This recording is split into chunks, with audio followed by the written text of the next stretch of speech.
In my years of making videos, I've somehow made it to over 80 anime conventions. I don't know the exact number, but that's when I stopped counting. In that time, I've gathered a lot of knowledge that I'd like to share. I've made videos before and seen others make videos about what to expect at your first anime convention. But with the help of some of my friends who are also in the anime con world, we've come up with a few things no one really mentions in these videos. Some things you might not first expect when thinking of jumping into the world of anime cons. This is the convention reviews list of things no one tells you about anime conventions.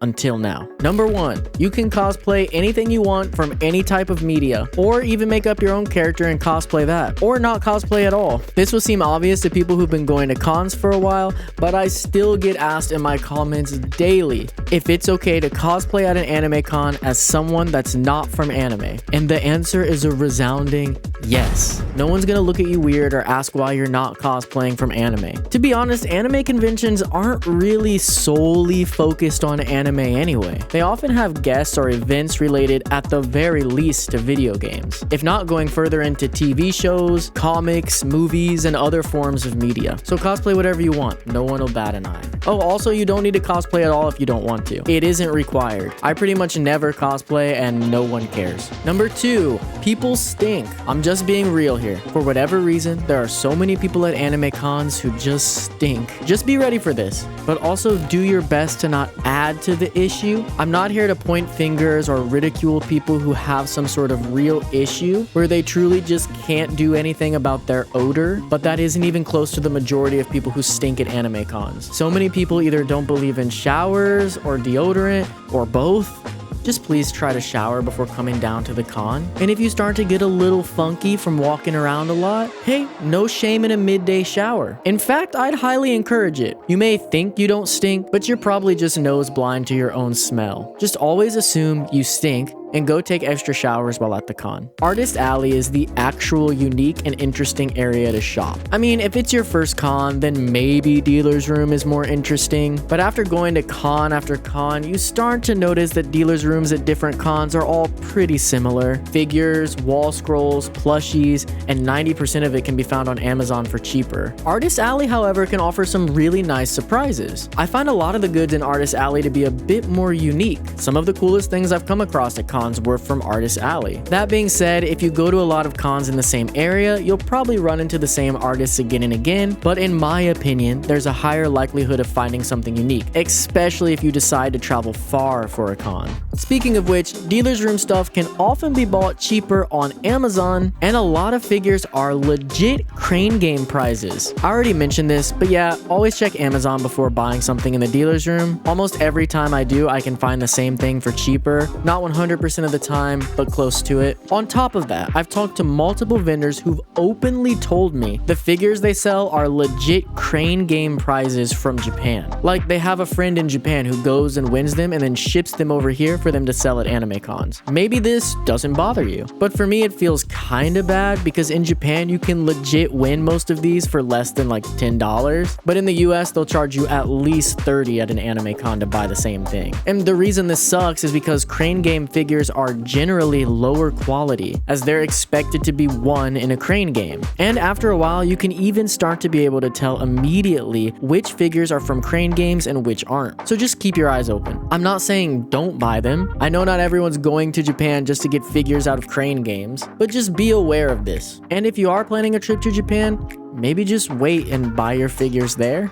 Number 5. Staff often have no idea what's going on due to bad communication between upper and lower staff. I do want to preface this by saying this will depend con to con and on how well organized it is, but in my experience, a lot of staff members are given a job like checking badges at a door, and outside of that job, they have almost no idea what's going on. The amount of times I've run all around a con just trying to find the right staff member to ask about something I would think is pretty easy to answer is wild. Now, I'll admit admit I may have to deal with this more than your typical con attendee, since sometimes I have questions related to being con press, but it's still worth knowing. I've legit had staff tell me they straight up have no idea what's happening, and that higher staff members tell them nothing at all. Just try not to get too frustrated if you have a question and the staff member you choose to ask can't answer it. A lot of times they just aren't told anything. Try walking around and asking someone else and maybe you'll get lucky. Number 6. Huge creeps. A lot of photographers and videographers are creeps. Anime conventions are often described as a safe place where you can be yourself and meet like-minded people. And that's all totally true. But don't let that fool you into thinking there aren't creeps all over anime conventions. The amount of dudes I've seen over the years at cons say some of the creepiest stuff I've ever heard to someone in my own group or just someone near me is mind-blowing. You can look back on my old convention storytime videos if you want to hear more about that. And that's just a small selection that I chose to feature. But let's be real, everyone knows there are creeps at cons. So I want to bring to your attention another type of creep: photographers and videographers. I want to be very clear that it's not all photographers and videographers. I've met so many other people at cons that do press that seem to be very safe and very chill. And I'd like to include myself on that list, of course. But there's a reason you don't often see me hanging out with other videographers or photographers when I'm at cons. I know for a fact a lot of these people use the power of especially photography as a way to get closer to cosplay girls and try to creep on them. You don't have to believe me, but I promise it's true. I'm not telling you this to scare you, but I just want to make sure you're cautious and are always looking out for red flags when dealing with people. Don't just trust that because someone else loves your favorite anime, they aren't a super creep with bad intentions. Number 7. Size matters. I mean the size of cons, guys, come on. Anime cons are not all made the same. One of the biggest factors that decides what a con will be like is its literal attendance size. More people means more money for the con, which means more events and guests they can have. That sounds great. So why would you ever go to a small con? Well, big cons bring out more creeps, longer lines, are more expensive, and generally a lot less personal and more stressful. Small cons can be a lot cheaper and are generally better for making new friends and meeting people. I can always feel a lot of community when I stop by small cons, but they don't have all the good things that a big con has, like more guests and events. Let me introduce you to the magical world of mid-sized cons. Not so big that they overwhelm you, but not so small that there's nothing going on. I would say a mid-sized con is probably anywhere between around 5,000 to 20,000 attendees. Some people are gonna say that's still pretty small, but in my experience, anything over 20,000 starts to all feel pretty much the same, just with more people in the way. Cons can be expensive. This seems obvious, but there are some hidden costs that may not be immediately obvious to first-time con goers. Of course, you need to pay for your badge and hotel room.